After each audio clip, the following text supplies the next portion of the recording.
Мечеть Юлчи. Село Сакуры Лаишевского района, Республика Татарстан.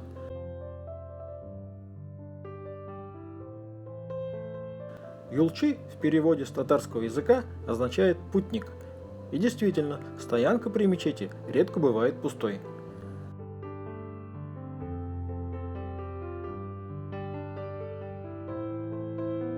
Строительство мечети было начато еще в 2006 году. Организатором возведения мечети был бизнесмен Азат Гайнутдинов.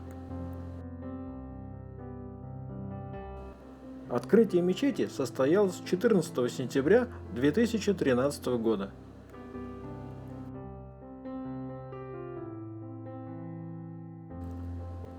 Приятно, что рядом с федеральной трассой появилось такое культовое здание, которое будет приносить огромную пользу в сфере духовного возрождения, заявил глава района Михаил Афанасьев на открытии мечети.